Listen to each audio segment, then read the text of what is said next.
Hello. Welcome to my channel to anyone who is new, and welcome back to returning subscribers. Today, we're going to be doing something a little different. Instead of my traditional video essays that take forever to make, I decided to try making something new and a bit simpler. This is a response video to something I saw a few weeks ago that showed up on my YouTube front page. That video is titled Stallion Theory: How Aimless Creativity Ruins Your Life. This video piqued my interest firstly because I'm an artist, and secondly because of the mysterious title. I was curious of what the Stallion Theory was, and I was kind of perturbed by the idea that creativity, something I and many others view as strictly positive, could ever be a bad thing. Despite my biases, I decided to go into the video with an open mind, thinking perhaps I could learn something useful. I think it's always good to be charitable and act in good faith towards ideas you think you're bound to disagree with. If done with a good attitude, any challenges to your beliefs will benefit you positively.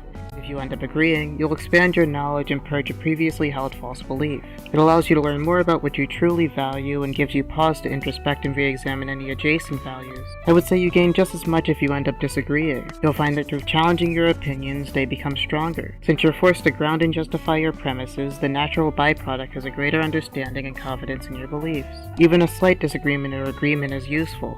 Perhaps you don't end up scrapping your current opinion, but simply revising it. You'll end the interaction with a more nuanced perspective and overall, a more mature personality. As for my engagement with this video, I'd certainly say I had a bit of a disagreement. I wish I had a less loaded way to say this, but I truly believe this video is the product of a mind virus, one that has infected the art world for an undiscernibly long time. I know in the title I'm going to put something pretentious like the neoliberal machination of the art world, but if that sounds too political for your taste, you can just call this virus grind culture. Grind culture, if you're unaware, is a culture which champions the idea that you should be making money, achieving, or producing in any way you can, even during your leisure time. There are many avenues of leisure time that have been compromised by this obsession with productivity, but I think the way this virus has impacted art is the most disturbing. Art, and I mean in the broadest sense, music, illustration, theater, etc., is something we should all have a particular interest in protecting. I may sound a bit biased since it's my area of interest, but I truly believe that art is the unsung hero that fights for the good of all of us. From the music we listen to on the dreadful ride to work, to the trippy colorful patterns on the carpets, and the shows we binge before we have to experience it all again tomorrow. Art is our brightest light in the darkness. To put it another way, art is both the greatest form of escape from our grim world and protest for a better one. It's our strongest shield to escape the grind of the world, to live in the moment and enjoy our humanity, but also our sharpest sword to protest the world, to paint over the earth's ugliness and revolt of the system's soulless design. I could keep this going for hours, but I know if I don't stop now, this will turn into just another boring video essay. Though if you want to hear more of my pretentious ramblings, don't worry because there will be no shortage of those as we go through this video. One of my favorite metaphors of creativity comes from Jerry Seinfeld. He has this idea that creativity is like having a stallion in your head. And that stallion can be used for good if you learn how to harness it and ride it properly, but it can also run around and just mess shit up, man. And you either learn to ride this thing or it's gonna kill you. The wilder the stallion is in your head, the greater your potential is. The greater potential for creativity, but also the greater potential for self-destruction. Oh no! Huge thanks to Canva for Yeah, no thanks for the sponsorship at the start of the video, but this is an interesting idea. Framing creativity as a stallion. I've never really come up with a way to describe the intense feeling of inspiration that propels us to create, but this analogy fits well, and it makes sense that the stronger the drive, the larger and more controllable the stallion. So this is where me and the host's agreements end. Our perspectives on how we should treat our stallions differ widely. I'll make this more clear as we go through the video, so let's carry on. There's a pretty big reason why I'm making this video. I'm an illustrator, an author, and a filmmaker, but lately I've been doing none of those things. Instead, I've been thinking about doing those things. And as I said in an old video, thinking about stuff is not doing stuff. Call it procrastination, deferral, perfectionism, whatever. It's a cycle of inaction. Here, we see an inkling of this viral idea that plagues the art world. The idea that if you're not producing, you're wasting. That the simple act of finding pleasure in creativity is not enough. You must be actively advancing towards some material goal. As stated in the title of this video, I think this attitude is the result of neoliberalism, which is currently the ruling ideology of the era. Although we can see the zeitgeist today shifting from neoliberalism to populism, these ideas are still here and their effects are at full mast. Of course, there are other ideas core to the ideology, but this particular aspect of a neoliberal world that I want to point out is the exact idea that I said this guy is repping. If you're not actively producing, then you're wasting your time. This idea that even during your leisure time for meditation and self-care, you should be creating value should sound repulsive to most. Whether this value is in the form of capital, a tangible good, or skill development, the core of this neoliberal principle is anti-leisure and ultimately anti-you. Though if this idea doesn't repulse you, you may be thinking that this attitude fosters a strong work ethic, or perhaps you think this mindset is simply the product of the grand number of ways to make money in our free economy. I certainly wouldn't argue that this culture of constant productivity doesn't enrich the individual, but this constant grind tends to be a greater benefit to the people other than the individual. Like to play video games? Why not stream your gameplay? We'll play advertisements periodically and we'll give you a small cut of the money. Like to use social media to keep up with people and topics you care about? Why not post your content here? If you post constantly enough to keep scrollers engaged, you can join our partners program and you'll get a small cut of the money. Like to create art? Why not put your art on our cups and t-shirts and we'll give you a small cut of the money? Get it now? Our fun pastimes that are meant to be for our own hedonistic benefit are now meant to be time spent producing value, many times to the benefits of others. Though I just listed a few examples of the monetary angle of this attitude since I think it's the most recognizable, I also think it's important that I stress that this mindset doesn't have to be profit-driven. It also perverts relaxing activities into ambitious or competitive ones. My favorite example is modern gaming culture. Gaming, an activity that you're meant to enjoy, sit back, and unwind with, for many has been turned into this fruitless climb to the higher ranks of the leaderboard. I think work is stressful enough trying to climb the corporate ladder and outpace your peers, but now this fight persists at home when you hop on League. Not to sound conspiracy-brained, but I think the fostering of this culture of constant competition is intentional. Simply, companies know casual players play for themselves. We get the experience we paid for and leave, as we should. So that's why the competitive and esport aspect of games is such high priority. Competitive players are willing to pay out magnitudes more than the price of their experience. It's too obvious to me. Through this culture of never-ending competition, you're being leached of all your precious time. For every in-game purchase you buy to be a cut above the rest, the only ones who really benefit from this rat race are the people running the experiments. Though I'll stop here. This video isn't about how casual gamers are enlightened, so I'll get back to how this virus has impacted the art world. The way this mindset manifests in this video is not profit-focused, so it's harder to identify. I mean, he isn't encouraging you to be a more productive creative so you can better compete with your peers on Ko-fi, though I'm sure you can see traces of this neoliberal poison. It's this general idea that you must be moving towards some material goal, even in your leisure time, that is pernicious. Again, if the term neoliberal is too politically charged, you can replace what I said with grind culture. No meaning is lost. Now, I have to say this because we like nuance over here. I don't think that everything this person said was thoughtless propaganda. If we go a bit further in the video, he makes a few good points. I would agree that structure and action can be friends to creativity. You don't have to execute your idea immediately, but simply writing down your thoughts on a piece of paper can get you one step closer to realizing your creative vision. It makes sense. Rather than having the ideas fade into the dark void of your mind, it's good if we all get into the habit of immortalizing our thoughts on paper. Even further in the video, he makes another good point. He proposes this interesting 4-step model, using the writings of Dr. Seuss as an example, that I think can certainly be helpful if you want to get your feet off the ground to create. Though besides all this good advice, I still reject the underlying anti-leisure and frankly anti-human grind mentality. Like, even if our ideas aren't materialized, I still think the very act of imagining a great idea is worthwhile. It doesn't even have to be some grand creative vision. Simple daydreaming is a wonderful human experience. We should cherish this ability to have individual experiences as not only a sign of our humanity and freedom, but a sign that we're alive. Simply put, if you have the same appreciation for the human experience, you should also agree that value is not lost if our daydreams aren't turned into movies. You should agree that our leisure time doesn't have to be spent making products, profit, or developing a skill, but instead should be ours to spend creating hedonistic value for ourselves and the ones who care to share that experience with us. Let's continue on through the video. Chapter 3. The problem with freedom. Imagine two pieces of paper. The first one's blank and the second one has a little instruction that says draw a happy dog balancing on a beach ball. If our aim is to be creative and rid ourselves of this angst, which one gets us there faster? Ironically, it's the one that limits our freedom. And the answer we can deduce from jam.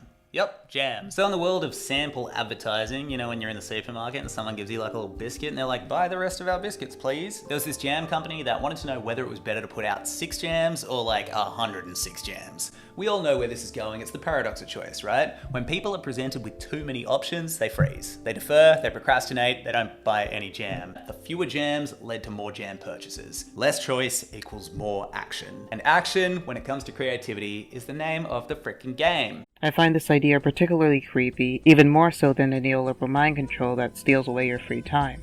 Yes, we're on the correct Wikipedia page. To all the fellow nerds in the audience, you may recognize that this idea is eerily similar to the fascist principle called of action for action's sake. This principle, as defined in the article, dictates that action is of value in itself and should be taken without intellectual reflection. In other words, it claims that spending time to refine the thoughts in your head is a waste of energy, and that action is the only legitimate use of time. The reasoning behind this principle is spelled out pretty precisely by our beautiful bald host here. Why waste your time trying to define yourself when your ancestors have already paved the way for you? There's no need to stress yourself out over all the diversities of thought and people out there, when your superiors have already laid out the ideal. I don't think I need to keep drawing parallels, because unlike the grind culture propaganda before, he lays it down pretty thick for me. This fear of freedom and contempt for diversity is textbook authoritarianism. Now, of course I don't actually think the arguments being made here are fascist, nor the person making them, no matter how easy he makes it to attach the label to him. So in a world that puts freedom on a pedestal, and particularly creative freedom on a pedestal, like you can do whatever the heck you want, what we're trying to do here is break that. Though I do want to point out that this thought process springs from the same authoritarian, anti-human roots of thought, the despairful desire to be spared from the ambiguity of freedom. It's why the Nazis hated modern art, and it's why the religious create a dictator in the sky. The freedom and discord of life leaves them petrified. No exaggeration. The freedom that is championed in this video is an authoritarian kind of freedom, an anti-freedom, the freedom from freedom. Aside from this critique, I'd pile on the same points I made in the previous chapter. These takes are anti-leisure, anti-human, and now anti-freedom. This guy's record's looking pretty grim. Let's keep going. We're almost at my favorite part.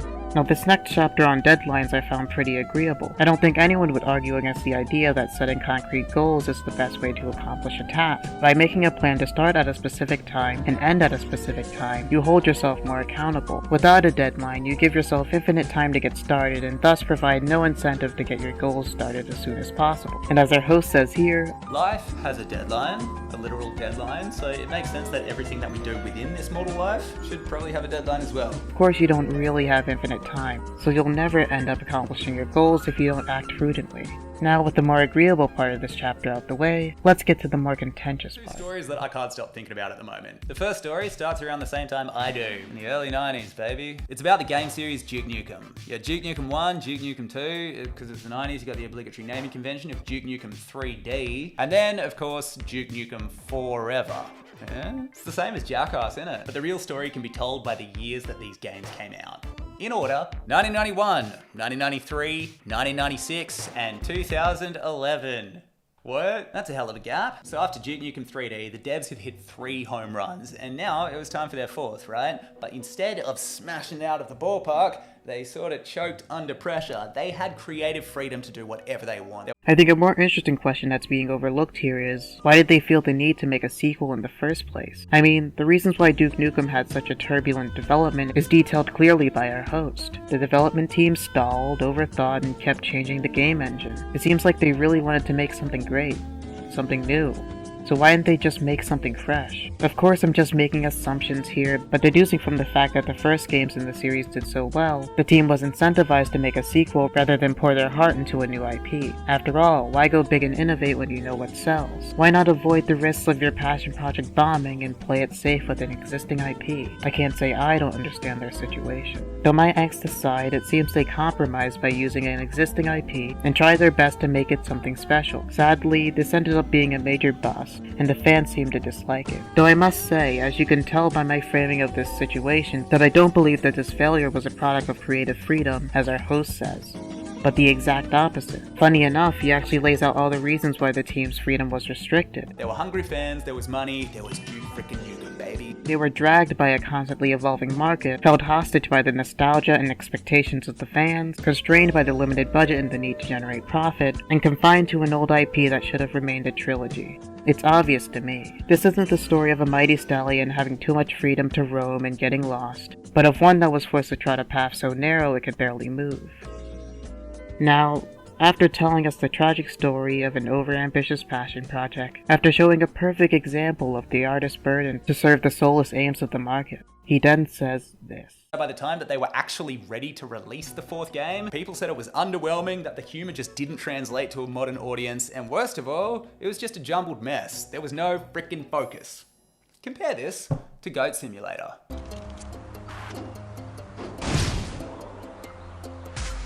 Yes, you heard that correctly. He's now championing Goat Simulator as a symbol of success, juxtaposed to the failure of a passion project. It's beyond cynical. No hate to the creators of Goat Sim, of course, but as they say themselves, Goat Simulator is a small, stupid, and broken game. I wouldn't put it that harshly myself, but the rush quality of the game is evident. Though I'd say the poor quality of the game was appropriate for the situation. After all, the game was never intended to have an impact beyond its value as a tribute to game jam culture. It was a game created to be played once, to be consumed and remain only a memory. With that context in mind, I think it's even more insensitive to champion this game as a product of creative mastery, or example of inspiration. The fact that a game like this had so much success compared to the countless other works of indie developers who have sacrificed their sleep and eating schedules to create a meaningful piece of art probably won't fill you with inspiration, but dread. What's even more dreadful are the cases of developers that have given up before they started, knowing that the market is dominated by cynics and profiteers. Not to say there's no room for games like these. I think there's definitely value in these have fun and mess around kinds of games. I just don't want people to feel discouraged to create something serious in fear of failure. Let's continue on.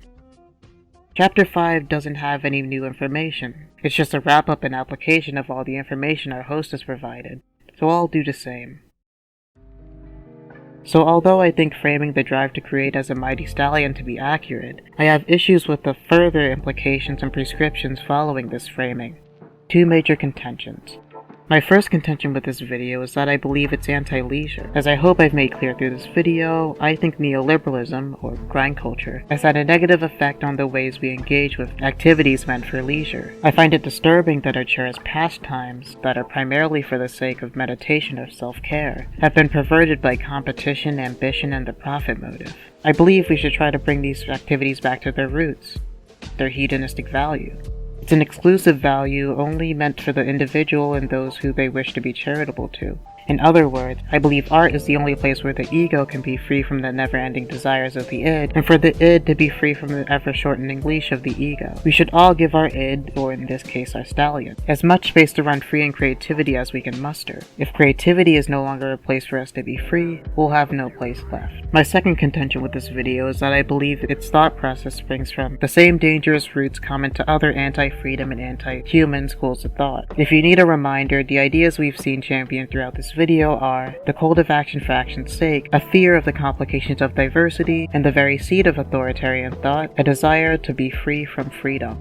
Though I'll admit that freedom can be scary, so vast and great that it's paralyzing. But I think the retreat to authority and structure is misguided. Sure, by following a strict standard, you are lightening the burden of having to consider infinite choices. I know this feeling myself as a young adult who was petrified to carve his own path and found relief in going to college, following the path my family has set for me. Though oftentimes, by sacrificing your choice to go in any direction you please, you'll find yourself sacrificing more than you intended. In this particular instance concerning the topic of creative freedom, you're abandoning your freedom to let your stallion run wild. You may find yourself undermining your integrity, just like game developers who choose to revive a well-known IP despite clearly wanting to innovate. The diminished power of your stallion will naturally lead to diminished results. Ever wonder why every art piece is a pretty girl on a blank background, or why every game is a shooter? We clearly don't need help controlling our stallions. It's the opposite. It's time we let them take control. In conclusion, I know I've packed a few ideas into this video, but if you leave this video with any message, here it is. Let your stallion free. I'm sure we all remember the first time we met our stallion. I personally met mine around middle school, but perhaps you met yours sooner or later. No matter which age you met your stallion, your instinct was not to dominate and control it, but to marvel at it. To admire its great majesty and let it lead you through the most beautiful parts of your mind. Sometimes, after our travels, we'll feel so inspired that we must bring the wonderful things it showed us to the real world. Though other times you may just enjoy the ride and preserve the sights you've seen as just a memory. I believe this relationship that we innately have between the stallion and creative, one of guide and adventurer, is perverted when we start thinking of it as servant and master. Sure, your stallion may be so great that it bucks you off, or so fast that you're unable to grab something and import it into the real world. There's no need to dominate your stallion or define a path for it to run. Just hop on its saddle and enjoy the ride, just as you did when you first met it. Oh wow, looks like he actually showed up. This video is something I've wanted to make for a very long time. I'm really genuinely, truly excited about this one. Hey dude, you're kinda too late. I figured you were coming since you didn't answer any of my follow-up texts, so I decided to start the review without you. That is heartbreaking. I really don't feel like re-recording all that. I'm at the end of the video. Just read the conclusion you wrote and I might squeeze in your other stuff in post. So how can we sum it all up? Because hustle culture did work for me for a couple of years, I can't in all good conscience criticize its effectiveness. But I can say that I've found a more effective system. And in finding that, I've started to question being effective altogether. Within that goal of being productive, effective, efficient, whatever it is, lies the root of the problem. Hustle culture equates your worth with your work. It encourages you to focus entirely on work, as opposed to everything else around you that makes your life rich. And by doing this, it slowly erodes your life until work won't save you at all. The irony there is that the goal set out by hustle culture is also ruined by hustle culture. Or put more simply, friendship ended with hustle culture. Balance is my new best friend. Nice. Couldn't have said it better myself.